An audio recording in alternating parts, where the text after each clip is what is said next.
I had a sunshine and lollipop upbringing. So You had the best upbringing. I really did. Yeah, I you truly had did. but tell me about it, because what I mean, like, there's a lot of things that me and you can clash on, that don't Oh make yeah, sense. There's a lot of things in my life and that's your life that don't true. make sense because the way you were brought up was different. The way I was brought up. So when I met you, there's something I don't understand. I'm like, man, Yeah. I'm shocked. Are we gonna go there? You know what I mean? We'll save that for another topic.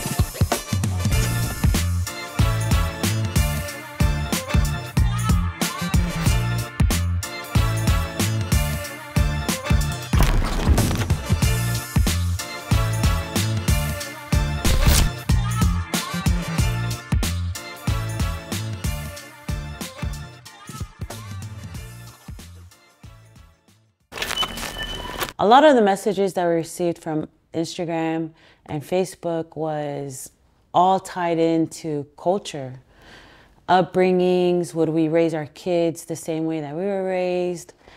And would we repeat those things? And I think that was a really good topic because times have changed, right? And the dynamics of families now, it's so different. We came from the islands. We went into homes where it was like multi-generational homes. So, you had grandparents, parents, aunties, uncles, cousins, all living in one home. Yeah. Now, as first generations, we're trying to branch off and be independent, right? Yeah. Back to the question, would you raise your kids the way that you were? What do you think? I wouldn't. I wouldn't. Why? Just because different time. Back then was harder than now. I was brought up a different way, and I wouldn't put that on my kids. Kids right now they have so much like they can feed off. They have so much, like their parents are there for them.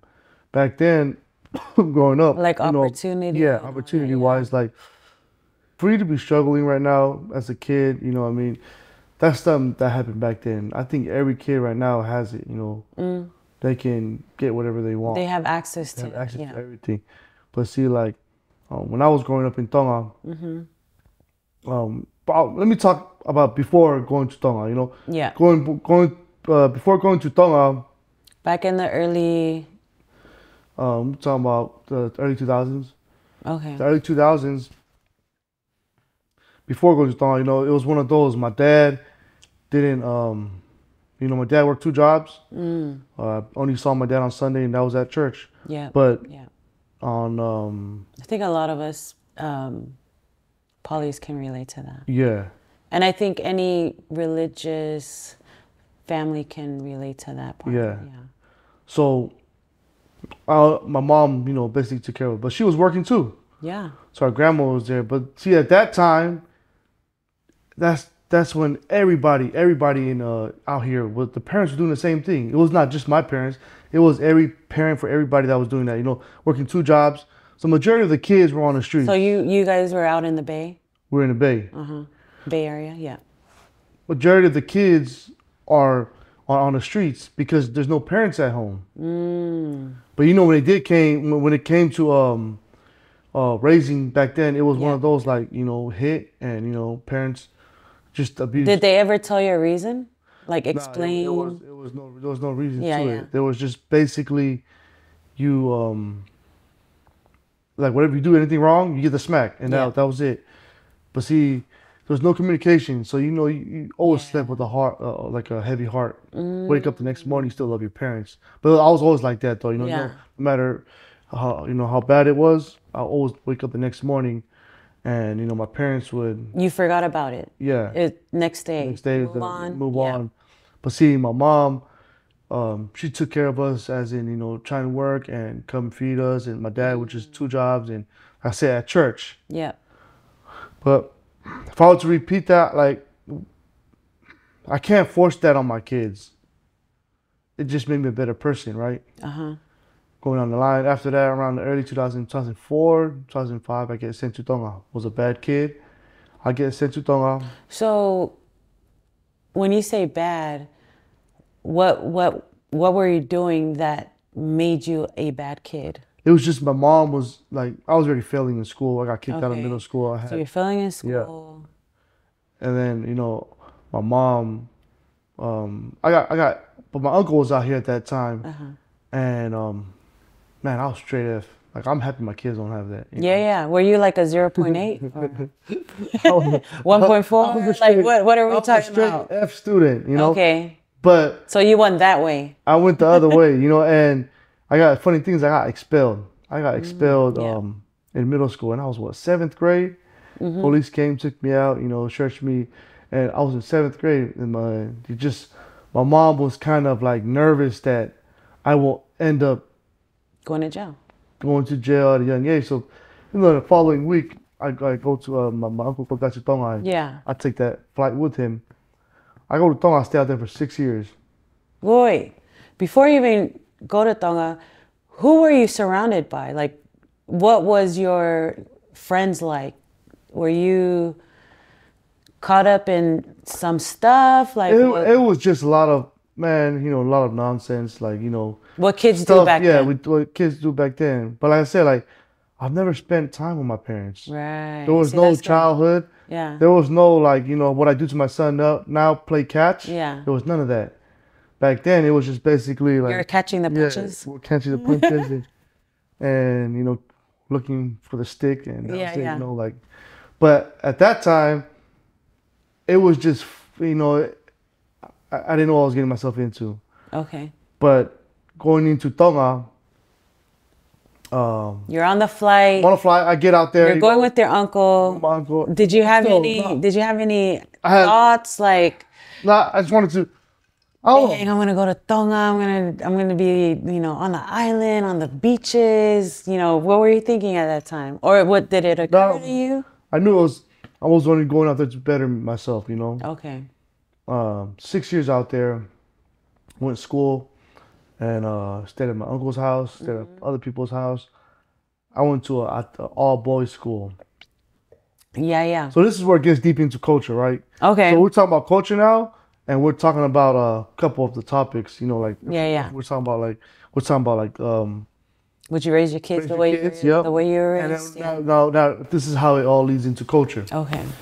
Going into Atere, right? I'm shocked. I'm like, damn. There's I don't know what the hell I'm doing. Culture shock. Yeah, Yeah. culture shock. 'Cause, Yeah. I come in there, I have a bandana on my head, have curly hair, jerry curls, I have some long, some long Dickies shorts. You thought you ate. And hey, hun, but it was like, damn, that's American boy right Yeah, there. yeah. There was a lot of that. You walk downtown. Did you see walk down the hallway like? There's a lot of it's just say that's American boy. Yeah. That's American boy. And that's what they call overseas. Overseas. Yeah. But you walk down, you got you wearing some Dickies and stuff. Dickies is a big thing. Yeah. You have some Chucks on. You got a bandana like this, pulling my hair back, my jerry curls. You walk downtown and go for. If I seen, I would have been like, oh. Nah. Okay, so you're in Tonga now. You get So, put into an all boys school. All boys school. We're talking about Okay. 1,000 boys. Wow. Talking about 1,000 boys. Is it a religious school? Because I know the country's religious. It's not. It's a government school. Government. Okay, so it's a public school. Public school, but Okay. it's a government school. It's all boys. All boys. It's just like there's some things I can't speak on. Okay. Well, that's another topic. Yeah, that's another topic. But I want to touch base on it. Yeah, yeah. I want to touch base on it just because, I'm growing up and I think it's something that we gotta Yeah. talk about. It's something that we gotta talk about. It's going to that school. You know how everybody call it depression out here, like Call it what? depression. Okay, depression. So we're talking about depression. Like I never knew what depression is until I came out here, right? Oh, well, until you came back. So I came back, right? I came back and I understand. I was like, damn, what the hell is depression? But then out there, it's like, damn, there's no such thing as depression. There's no such thing as, all you do is like. Are you sad though? Like, Sad, but I mean, out That's here they it. classify depression. They don't classify depression out there. There's no such thing as depression. It's just either you're crying, you're mad, or you're happy, and that's it. Or you're sick. Yeah, Come yeah. out to America, everything's different. Like you classify everything. oh yeah. I Like totally type of sickness. Like say if you're sick in Tonga, you're sick, but they just call it sick. They don't care if your ears hurt or your allergies or. Out here, I'm hella mad. Out here, there's a there's a There's a there's name a for title. everything. There's a name for everything. Yes. There's a name for everything, and it's crazy. Like, say, your heart hurts. I don't know. They probably got something separate for that. Yeah. If your back hurts. But they call it like, and then they got depression. There's a lot of other things. You know, and it's crazy. Like, out there in Tonga, it's either you're sick or you either ain't. you're sick or you ain't. Yeah. Like, when you try to classify things like that, now there's many excuses. That's the problem with out here. There's too much excuses. People won't be able to make a move because they got this. Mm-hmm. Oh, I have this kind of symptom. Yeah. But I mean, like, hold on, are you sick or are you not sick? But that's the problem, Not many people realize that. Mm-hmm. But going out there, back to my story in Tonga. Yeah. Going to school out there, all boys school. I started over there. I was Form 2. Then went up all the way to Form 6. I didn't make it out there. I didn't make it out there after Form 6. I couldn't handle it anymore. When I was Form 2 to Form... You wasn't about the island life. I was about the island life. But I mean, I thought I would grow up and get some respect. But, when you Everything out there is what? You go by seniority? You go by seniority. You Okay. grow up and, we start classifying Form 2, Form 3, Form 4, Form 1 to 3. Then Form 4 to Form 5 and 6 and 7 is 5, 6, 7 is we call them 70s. When you get to that age, you're much respected. You have There's a different level of respect. There's a different level of respect. You have some kind of power or authority. Okay. But going over there, and I started boarding school at Form 5. So So you went through Form 2. Form 2, 3, 4. You're going from school to home, Yep, Monday to Friday. Yep. Then Form 5, you got to stay at the school. Form 5 and 6. From 5 and 6. And 7, but I didn't make it to 7. Right. Almost. Almost. I was one of the, Borderline. that's when I said, America, I'm coming back home. Yeah. So from 5 to 6, almost 7, you get placed in the school. So boarding school meaning you don't get to go home. I don't. Okay. So we only go home in the weekends. So Form 5 hits and it's boarding school, right? Yeah. But I'm already totally swapped down to like I'm a straight I'm a Tongan now. I'm real Tongan, like no silipa, nothing. So you're walking around barefooted. Walking around barefooted, and we all sharing clothes and all that. Yeah. But going into boarding school, you come with a box, and it's like a hallway. We call it houses by houses, right? Each houses have their own name. I was in Fale Alai. Fale what? Fale Alai. Fale Alai. Yeah, and there's different houses, right? Do you know the... No, not Alai. Fale, I want to say Tukaho. Fale Tukaho. But Okay. we're in different houses, and there's like 40 students. 40 students in each houses, where they have a box between, and it's all lined up. It's all lined up, and they have their not mattress like fala. They pull out from their box. If you special, you pull out your own American mat, But did you have like a blow up bed? I didn't have a blow up bed because I already knew that was gonna get taken away the first day. So I just have my fala and you lined up and. Did you have a pillow? Oh yeah, I had a pillow, Okay. but two. So there's two prefix per house, and the prefix are the one that tells us what to do and stuff. Yeah. They're the older guys. But going into boarding school, the schedule is crazy. Okay. Like you're up at 4 a.m. Yeah. So you're up at 4 a.m. The prefect comes with a stick and he knocks on the door and he starts pounding and telling everybody, wake up, wake up. Then you just hear somebody start singing. Then they start praying. What? So you just wake up like morning breath and everything, da da da, like that? So everybody, Oh, okay. starts singing, so they have that morning prayer, somebody starts. Oh, I thought they had their morning breath. No, morning prayer. Okay. And they'll meaning they'll tell us what to The decisions of the day. Yeah. The schedule. the schedule for the day, right? So this is at 4 a.m. Okay, after 4 a.m, everybody go to shower. It's shower time. We're looking at 5:30. We're all in the shower. It's straight, Dang, so y'all prayed for like a whole hour and a half. something like that. You got to give. You have to give praise to God. It's too Period. far back, though. Yeah. No, it's good. So, going to the shower, this is what shocks me, right? I walk into the shower, there's no lights, and it's 5 in the morning. I'm like, damn. So it's like, they say, okay, 6 people at a time. But it's one of those showers like it's in prison. But then you go and there's no like, what is it, fossil? What do you call it? The head. The head that comes out, the shower head. There's no shower head, right? Yeah. So you walk in and I'm like, damn, how do you turn this on? So you turn it on, but you don't see no water. It's trickling on the wall? It's just, you just like feel waterfall? It looked like somebody just grabbed the drill gun and drilled a hole like this, and the water's just dripping on the wall, right? Yeah.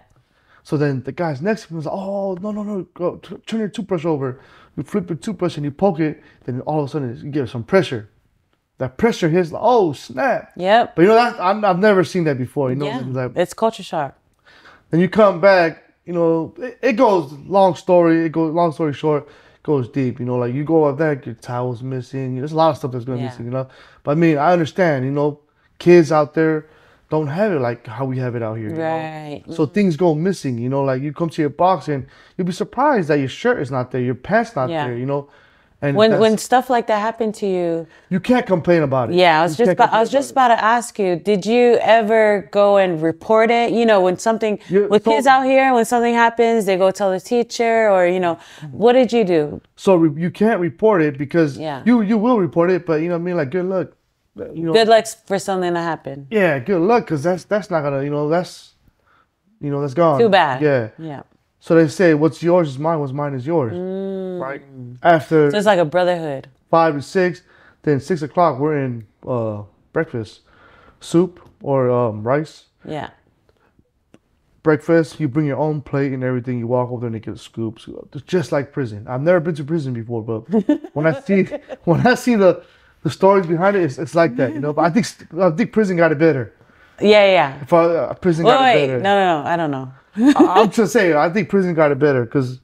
Well, minus the have to look, behind you to make sure nobody's trying to. No, I know, but I mean, like, think about this: they don't hit you at prison like how they hit you at school out there. I'm not sure, but like the whipping, that they probably at prison they probably get beat up and stuff like that because of fights and stuff. But out there is a mandatory hit. Yeah. So, but I mean, in prison you can get killed. But anyways, in the school that you were at was what? And then breakfast. Sometimes it's rice. Sometimes it's soup. 7 o'clock we have morning class. Morning class go from 7 to 8. Then 8:30 is assembly. 8:30 is assembly where all the class, kids come in and. So by the time you have assembly, we're just barely waking up. Y'all have that's the day. Yep. Like you already did a whole thing. Goes on from there. Then, lunchtime and then after school. After school, we have we go to the bush, do our work. Then we come back. Then we have Boako. We have night class. We have night class from I want to say, dinner's at 6. Night class at 7 to 10, 7 to 9. Yeah. We have night class, then we go to sleep, then wake up at 4 and we do it all over. Repeat it all over. But, I did it for 2 years. It was a hard one. It was a hard one, like the whole hitting and all that was really hard, It's like something I can't speak on, but is you really gotta suck it in as when they come down to your tears and everything. Like you just really gotta man it up. Yeah. And I one time, we went lunch and they called the students from this class to get up and it's like they're playing baseball with us, like you're the baseball and then they got the bat and it just going in circles and then you just hear the kids clapping, singing. Wow. And then at that time, your adrenaline is just rushing. You can't. It's like, man, you feel like you want to run away. You want to go home. Like your hands just shaking, but you just going in circles. While you guys are getting beat. Yeah. Or disciplined or whatever you guys called it back then. Yep. So then, at one time, we got up and got hit, and the first thing in my mind was like, can't handle this anymore. And I'm like, my thought was like, I'm gonna run into the bushes. F all these niggas. I'm gonna run into the bushes. I'm from America. I'm gonna call my mom. I'm going back to America, and it didn't happen. Going in circles again. Then prefect's like, come on. He's just over there swinging his bat, and his head is like, more like, I'm like, shit. So was there like a reason behind the One guy makes a mistake, everybody. everyone takes it? Do you think when that was happening, I mean, now that you're looking back at it, when that stuff is happening, you know, when one person makes the mistake, everyone has to carry the cross, kind of, Yeah. so to speak. Do you think that taught you about brotherhood? Like where It does is. this? It is. You know, like because when they call out a class, like say, Form 3X, get up. Everybody gets up, right? Mm-hmm. And you'd be hesitant. You'd be hesitating, like, damn, it's my class. Like, Yeah. man, I'm not four. I'm 3Z. I'm a different class. But you know what I mean. You're just trying to run away from it. It hurts, you know. Like just going to school knowing that you didn't do your homework. Man, Dang, I wish my kids were scared like that about not doing their homework. going to school not knowing, you know, that you did your homework. Just get ready to get that slap. Get ready to get it. So when you know you've done something wrong or you didn't do the right thing, you're already expecting to get disciplined. Yeah. When you get to school, those things, right? Exactly. So when that happens and you guys all got to take the hit for that, do you guys look at the person that did the mistake? Or are you guys all like, man, I know Most of the time, we got to take it? Most of the time, they don't know who did it. They'll just say one of the students. That's good though. I think that, I mean, no, it's not good that you guys all got hit, but I think it's good to stay anonymous because maybe he would have got beat up more if he walked out. It just sucks though. Like, you know what I mean? Like, of course you man up from stuff like that, but at the same time, why do you got to go through that whole torture? You know, like, man, abusive. You know, abusive. And remember, keep in mind, I was there with my older brother. You know, rest in peace, G. Yeah. I was over there with my older brother, and we were going through it, both of us, you know, and me, him, and Lulu. But then after that, like, G would sacrifice his time going to school just to make money for us to eat. Because we were, like, really skinny. We dropped hella weight. Yeah, yeah. We didn't have money. And y'all went from McDonald's to what? eating rice. Oh, yeah, yeah. Our lunch And was rice. Our lunch was rice. And the rice was that there's no sugar, right? So every time you come, you bring your plate, and it's like that big ass, you know, culo. Somebody just stirring with a stick like this, right? Then boom, on your plate. Who's serving you guys? Do they have staff or is other students? Other students. They're part of the cook. Yeah. And they put it on there, and you eat that shit. It's like freaking eating paper. So they didn't want to put any like salt and spice. Pull out your little bag of sugar from your backpack and you start sprinkling it yourself. You know, you mix it. You know. That's good. Then you see another kid that don't have sugar, you put sugar on his. Yeah. You know? But like, that's how we were taught to, you know, sharing and caring and, you know, all that. But fast forward, I didn't end up finishing because I got tired of it. Yeah. I got tired of the whipping and everything. At that age, well, I was like 17, 18. I was like, man, I'm not going to make it out here. You know, like, Yeah. still getting hit. Still, you know, like, freak. You're like, man, in my country, I'm legal. Like, y'all should not be touching me right now. Something like that. But at the same time, man, I was already matua. I already knew what I was doing. And, you know, I just wish I went high school out here. Never made it to high school out here. The whole high school year was out there. But it was... You wanted to, like, do the whole graduation. Yeah, we didn't do all that. Walk the stage, get lays, and... Like, it's a sad point when you do leave the school because a lot of brotherhood.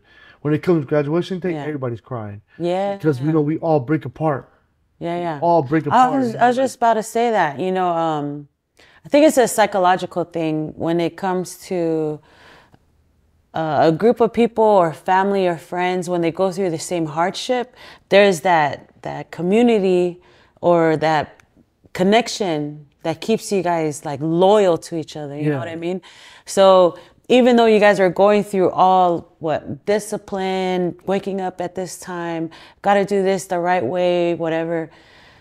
But at the same time, it's like you love it, but you hate it.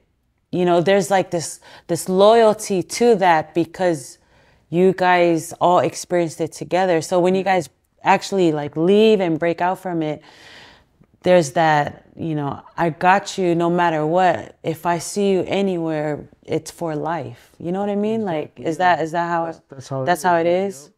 and when we come out, you know, we see each other like after 10 years, like brotherhood, Yeah. strong, you know. It's things that I will never forget. Yeah. But like leaving the school was hard for me, you know. But like I said, Even though you went through all that. Yeah, there's a pros and there's a cons to it. Uh-huh. Even though I went through all that, I can't complain, you know. It made me the man I am now. You know, like that's why sometimes, like when I first met you, honey, remember? I don't remember. No. We bring it up. When I first met you, you talking about the steak, right? When Yeah. we go out there, we go and eat at the restaurant, and you're like over here telling me like, "How do you want your food cooked?" And I was like, "I want it cooked," Yeah. because I didn't know what the hell you talking about. Yeah. And this is when we were dating, right? Yeah. Yeah. And I said, and he was like, "Do you want it?" What did you say? No. The waitress is like, "How do you want your steak?" Yeah. And then I go, "Oh, I like mine's medium rare." Yeah. Like basically, you want it like the cow still walking. And I looked at you like, "Oh, how do you want your steak?" And you looked at me like, "Cooked?" Yeah. That's how, you know what I mean? Because I said, there's everything is so classified out here that you don't realize like there's a lot of shit that I didn't learn from out there. Just stuff like that, right? Communication. Or even the eggs. The eggs, You know? like yeah. How do you like your eggs? I'd be saying cooked. I don't know what the hell how you want me to else. You need to just cook it so I can eat it. That's it. Yes. But you know, doing that and Edible. You're like, I just want to eat. I just want to eat, Yeah. get my energy and move on. Yeah. So that's how I was raised in Tongan. Come back out here, you know, like, you know, parents are happy. Then moving on to like, you know, what they want me to do in life and all that. But if I would ever raise my kids how I was raised, I wouldn't do it again.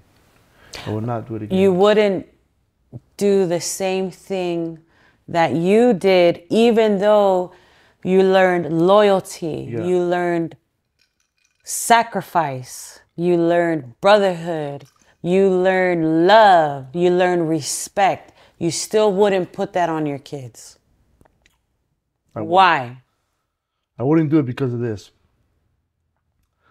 That stuff is stuff that can be learned at home. That you can learn it at home, right? That's good. I was just about to say You it. can learn it at home, right?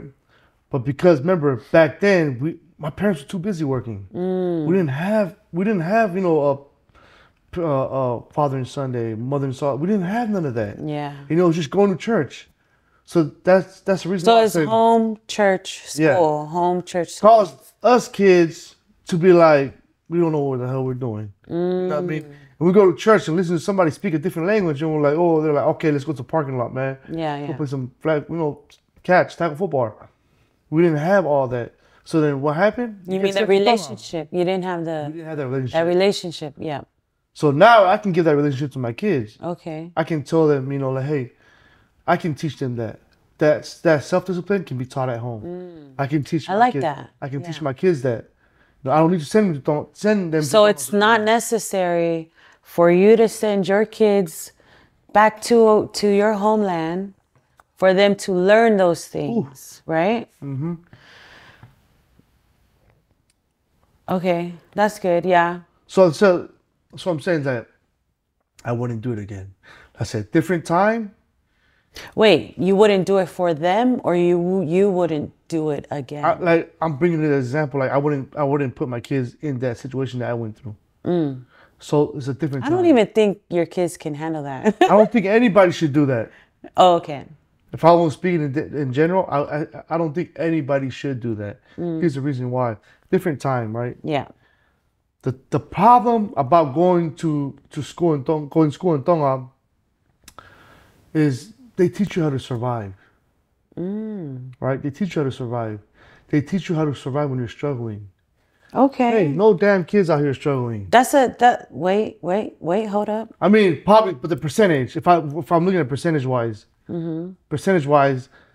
there's more kids out here that have it better than the kids that don't have it.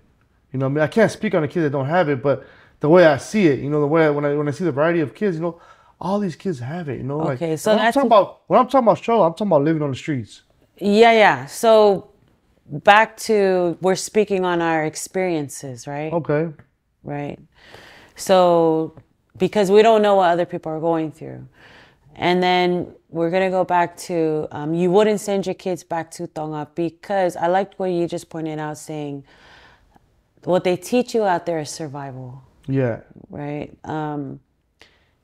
And where our kids, I'm just speaking from experience, where our kids are right now, they're not surviving. They're not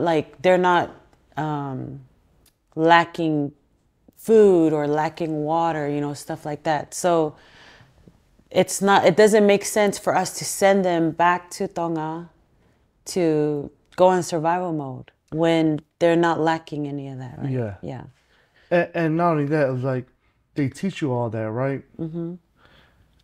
Sometimes when they teach you stuff like that, you come back over here, technology's already moved different. It's already I just got a thought. Go ahead.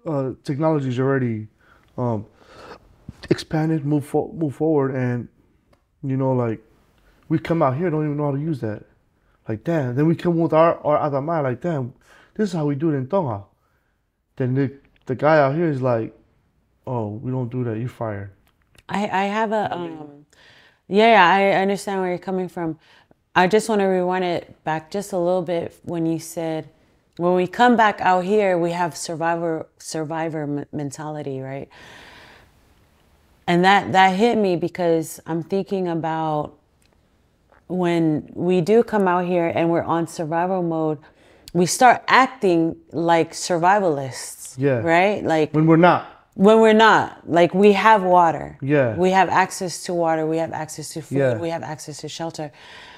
Then when we go in survival mode, we end up portraying personalities or traits as greed, right? Uh-huh. For example, we go to a buffet, right? We overeat because we think we're not going to eat again because we're on survival mode. Does that make sense? Exactly. Yep. We go to, and I'm like that too. Like they always taught me out there like eat while you can, take what you can. Eat while you can, Yeah. and like don't waste the food. Right. So what happens when we go eat everywhere? Who's the first one? Like I'll just never say leftovers. I'm just all because we're never gonna eat again. Yeah, but it's not exactly right. Or so I mean, going to Tonga. I mean, there's a pros and there's a cons to it. The cons and they all outweigh itself, but bringing the kids out there, it's a no for me. I don't think that it would benefit our kids personally to send them out to Tonga. And if I did send them out there, it's to learn the culture. I would think I want them to go out there, learn the culture, learn the language. Like you said, though, you can teach those things at home. And then for them to go out there and see so that they can appreciate. Does that make sense? Yeah. They can appreciate what they have because when they go to Tonga, they'll see, oh, some people are still living in huts. Some people don't have electricity. Some people don't have access to water, Those things that we have as essentials, like just the bare minimum out here, people don't have out there. So they can come back with a brighter appreciation for life and for what they have. That's probably the only reason why I would send them out there. Mm-hmm. And to love our culture. Like, as much as there are negative things about our culture is very rich. We have very, very rich culture tradition and all that good.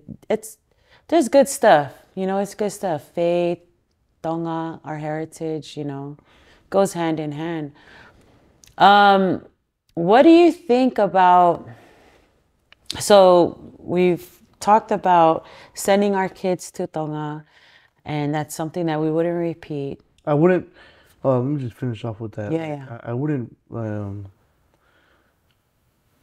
do it again, and I wouldn't repeat it. I mean, you wouldn't not put to that say on like our kids. like to prepare yourself out here. I don't want to put Tonga down like that, but to Uh-huh. prepare yourself to live out here, Oh, man.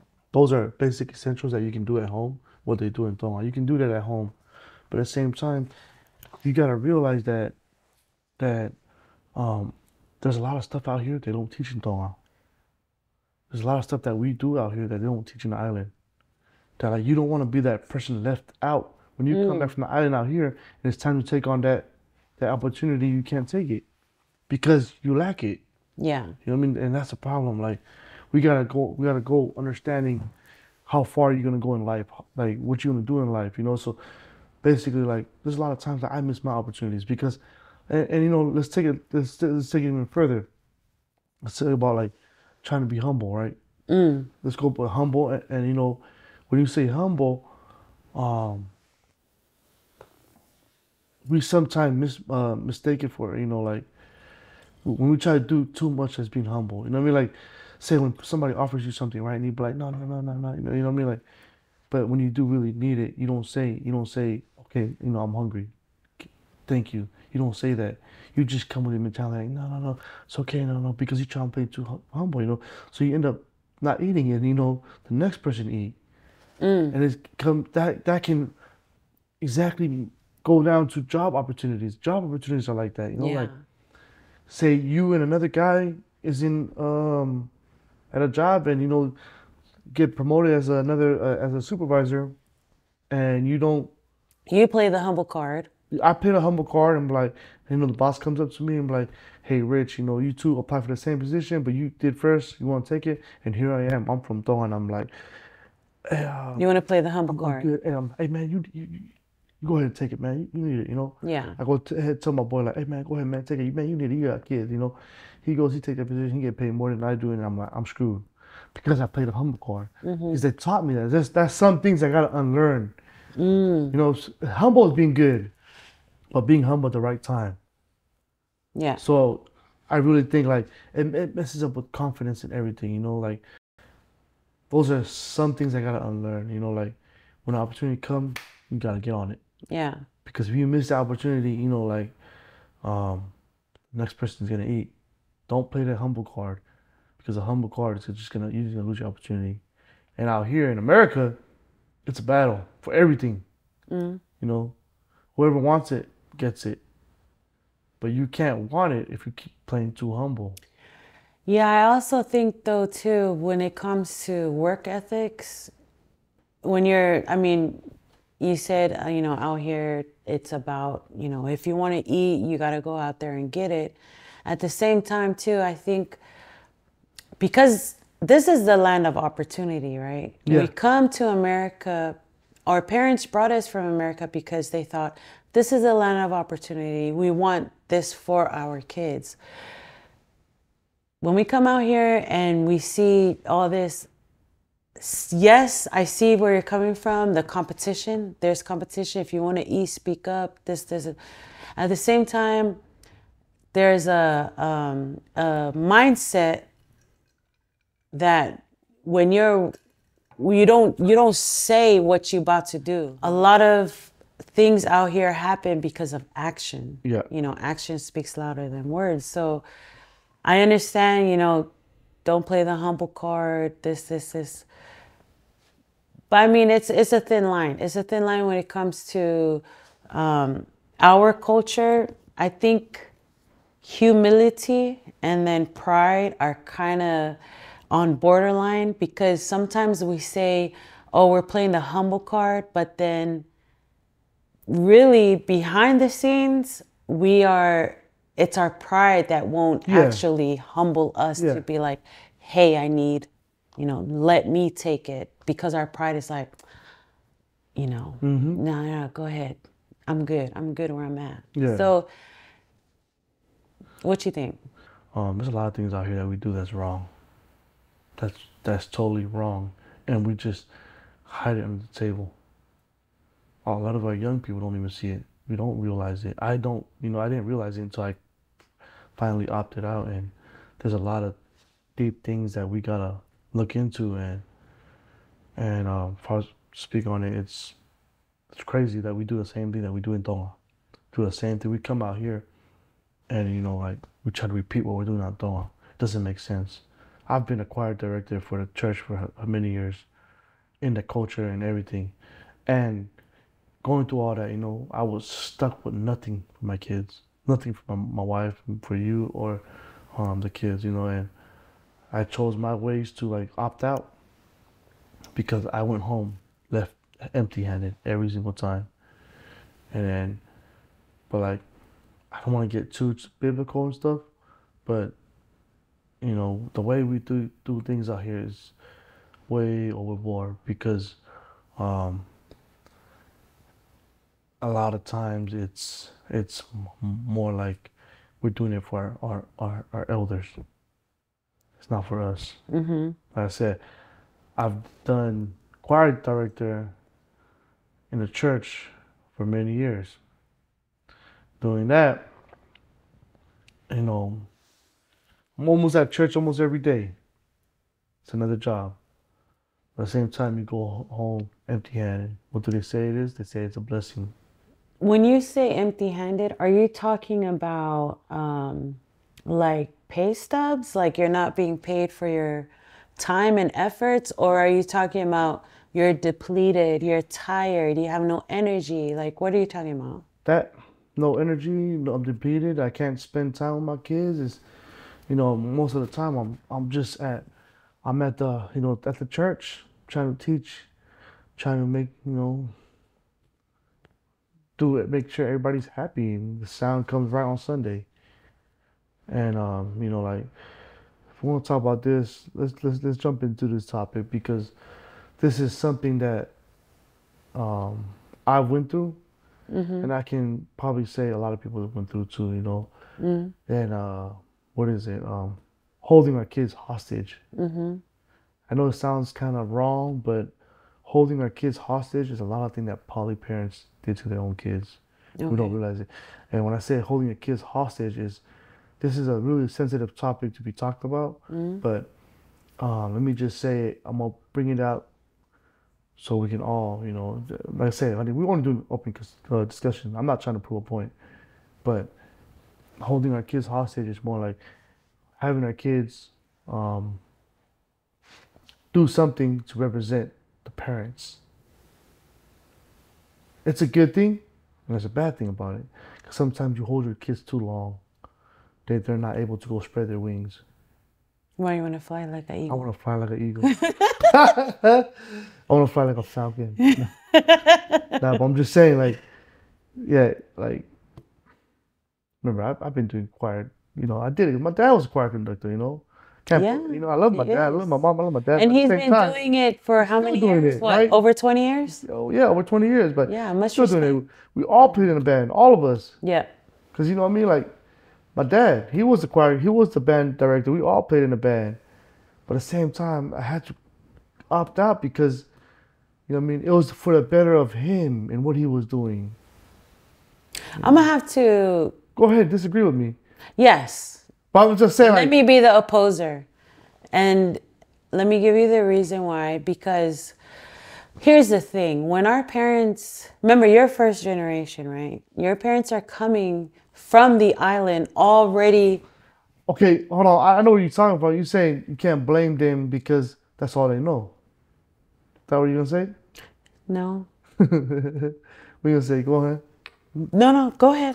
No, no, no. You Go ahead, keep, go ahead. you keep going. No, it's just because um you can't. You want some? This is some Hennessy White. In case anybody's asking, Hennessy White. But did it for my dad for a long time, and it's time to move on and find life in. But what do you think about it? Our parents come from the island, your first generation, and they're coming already in their adulthood. So basically, they're born and raised back in the island. They come out here to America for the better of the opportunities out here for their families. But what do they know but home? How they were brought up. And you said something like, hostage, parenting hostage or Yeah. hostage parenting. That's holding your child, holding your kids hostage. Yeah. Sounds wrong, but you know, it's Yeah, it sounds wrong. The way I see it is that's the best that they knew yeah, at the time. So you can't really put a blame on that, right? yeah, At the same time, I see where you're coming from because when we come to a certain country with a heart of expectancy, there has to be a shift. There has to be some kind of evolving to the country that you've just migrated your family to, or, you know, so there you got to adapt, right? yeah, With our culture, especially where we come from as Tongans or Tonga, change is very hard for our it people. is. It's very hard for our people.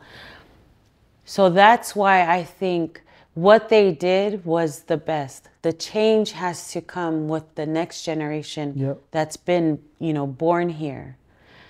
Now we're going into the topic of the holding the kids or our parents holding us to hostage of their expectation, right? Yeah, The parents can do that because that's what they know, but us as kids or our generation, like we said before, we have the access to information. We have more knowledge of society out here and the way of life out here because we're born into this country and we adapt and whatever. So it's basically it's up to us or up to you. It's up to whoever is moving in this country as first generation. How does the change happen? That's the question as our as first generation. You know, you brought up the topic of it almost sounds like they're to blame, but I'm going to put the blame on us. That's yeah, that's my rebuttal to what you're saying, because I don't think that it's their fault. I think it's our fault. You know, when they say there's a generational blessing or a generational curse, we are either going to repeat what they did and then the next generation, like our kids can say, oh, that's how my parents did it. Or we can change the narrative of it. You know what I'm saying?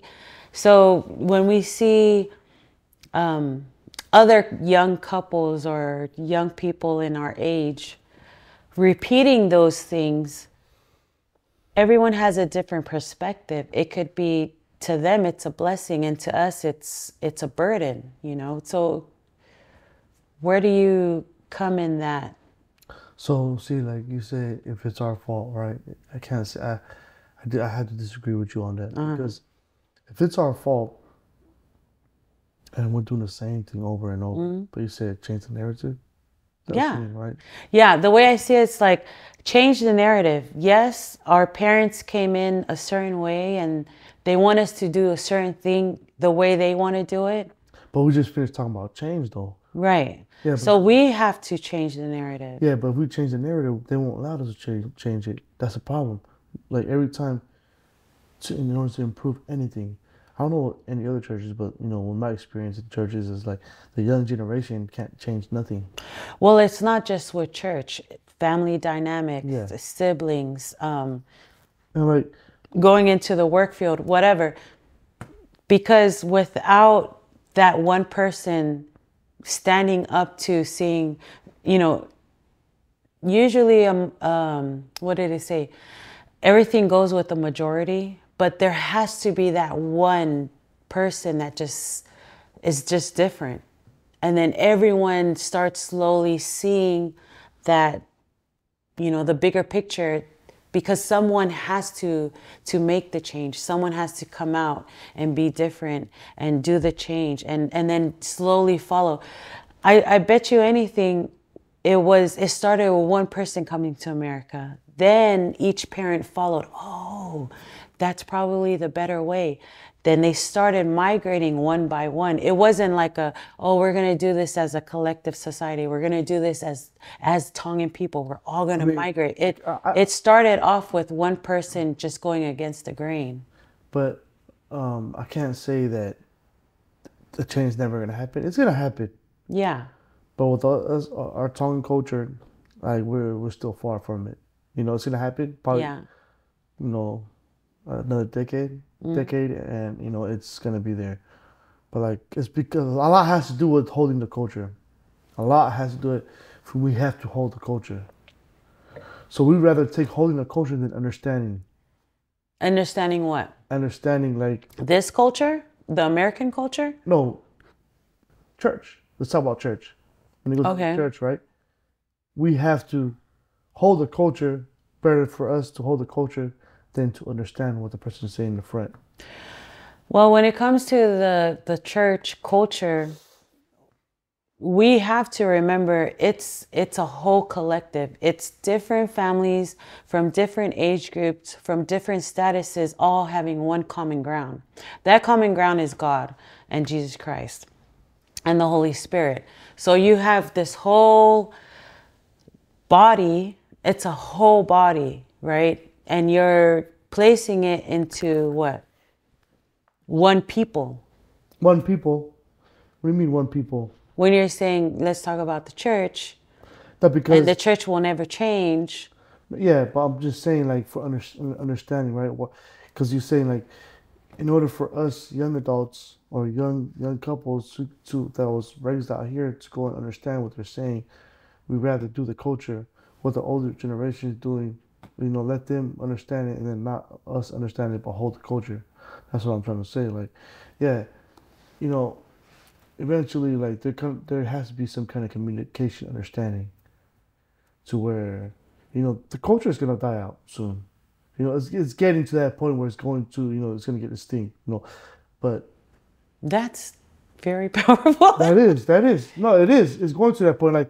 Like for example, like you got Chinese people making the Tongan. I feel different about that because the thing is the culture is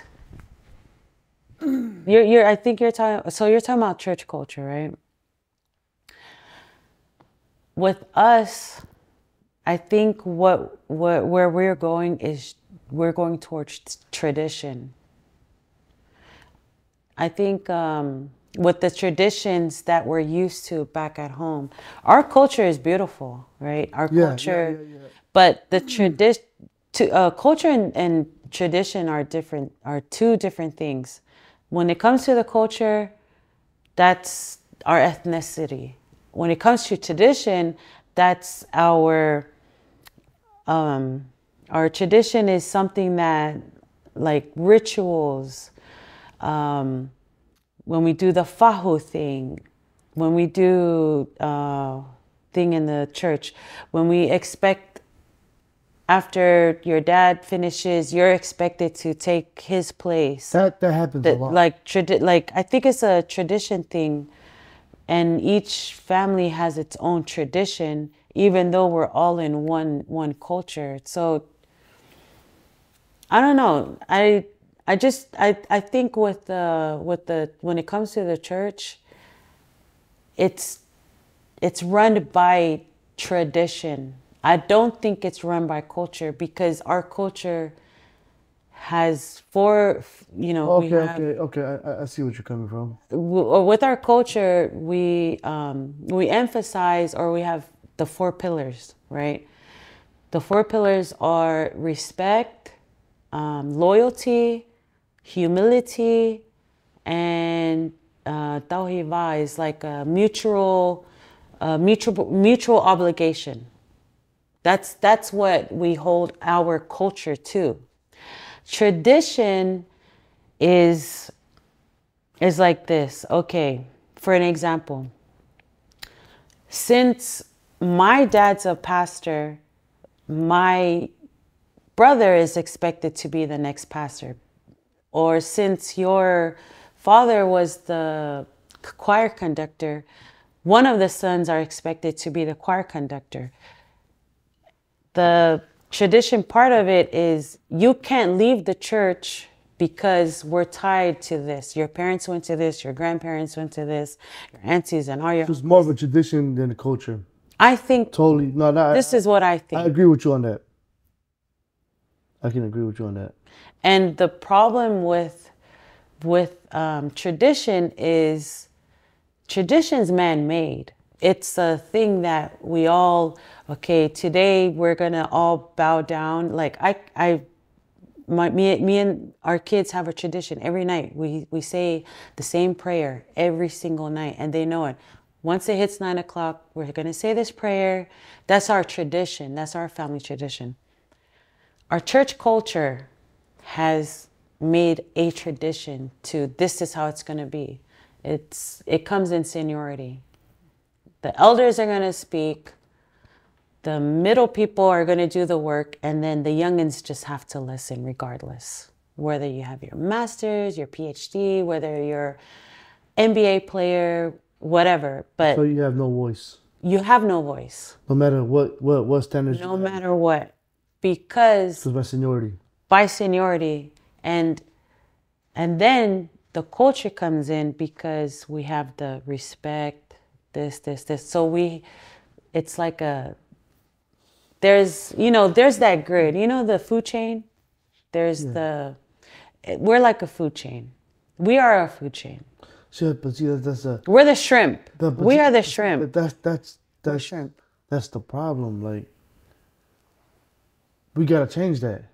How do you change that? That's what I'm trying to say. Our generation, these three, late 70s, 80s, 90s, that generation has to be the change where we are bridging that gap. And how do we change it? It's doing this. We take a little bit of this and then a little bit of that, and then we're bridging it. It has to coexist. It has to coexist together, because we can't just hold this is how it was. We come with the Tongan power. We came to America and we have to But TCG, I've seen it where it's been tried. I've seen it where they tried to grab a little this, grab a little that, and didn't go. And it was always the little that they tried to grab was shut down. Yeah. I've seen it. It's happened many times. And it's hard. It's a hard one. But anything worth fighting for has to be difficult. I can't speak upon it because I don't go to traditional church anymore. I don't go to a culture. I was just gonna say, that's the change. You made that change, and then for you to not even speak on it is like you're doing injustice to our generation. If you're going to say, there's not going to be a change, but you're making the change, then you don't even believe in what you're doing. Well, because what I was trying to say is how do you make the change within the community? I had to make the change leaving it. Uh-huh. You know what I mean? That's what I was saying. That's what I meant. My question was, how do you do the change? How do you make the change in the community? How do you make the change within the church? And sometimes you got to leave for some things to happen, and then you got to come back and be like, hey guys, I left and then I got this revelation and I'm coming back to tell y'all the good news, because that's even biblical. And that's when the pastor said, get the hell out of here. You don't realize it until you step out. At the same time, I'm not gonna lie, I miss it. I miss that that kind of community with our own people. I miss it too. Our own culture, what we're familiar with, and all that. The only thing that sucks about it is that there is no acceptance for that, right? So yeah, you have to remove yourself. Yeah. You need to remove yourself. But when you do find something good, what's another four pillars of our Tongan culture is loyalty. Got a lot of You pillars. come, you come back and share. You know what I mean? Like when they say, "Never leave you, no man left behind," right? When you do, That sounds like a saying that you're in the movie The Spartan. yeah, I'm Spartan. I'm 3,000. See, you had I'm it. 300. But you gotta understand. But I'm 3,000. But you gotta understand, like, you can always outgrow loyalty. Loyalty. No, you loyalty. You can always outgrow loyalty. I don't believe that you can outgrow Outgrow loyalty. But here's the thing, like, you speaking in the times of, I feel like I must come on my sword and my shield. And Yes, because it's that serious. You know, when you feel, cause here, like this, let me give you an example. When I feel like I've done something, this is the difference. and it can be touched, like, okay, I took this path, like I removed myself and I took this path and it's good. What am I gonna do? I'm gonna go back and tell the people that I love, hey guys, the food is over there, you know, come check it out. Like this, okay, go ahead. You know, and it's the same thing, like, okay, I don't want to get biblical, but it's the same thing as Jesus. He did all his missionary, you know, work and everything. Even when he went back home, they did not accept him. It's happened way before. We're not the first people to experience this. You know what I'm saying? Like, this is nothing new to the world, but no matter what, you have to go back and say, hey, this is what I've learned, and I feel like you can benefit from this. And if they don't want it, that's fine. But you've done your good deed and said, hey, I ate over here. I believe that you can come here, eat here too. There's plenty seats at the table that I'm inviting you to. If they don't accept the invitation, that's on them. But you did your best. Then you keep it moving. I go to a church. I don't grow, but I'm there for the people because I'm loyal to them. Okay?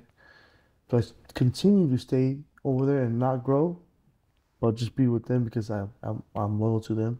Or do I move myself out of the picture, go somewhere that I can grow? That's what I mean. I can outgrow loyalty. You know what I mean? It's just like, I don't and think. I see it like this.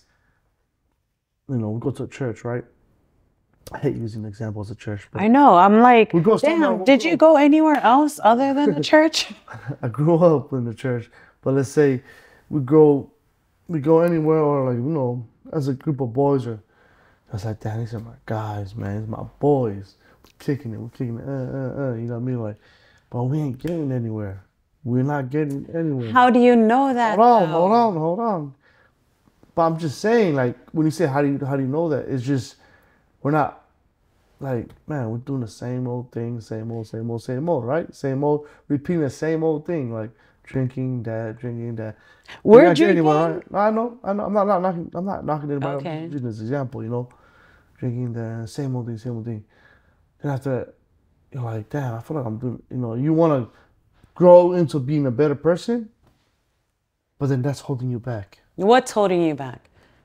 Being with your boys, or you being at that church. You want to be a better. How you gonna do drinking in church at the same No, time? I'm just using an example. I'm using an example. Like, say you're in a church, right? And you know, everybody understands the culture and all the tradition and stuff, and you know, but you just want to be with them, right?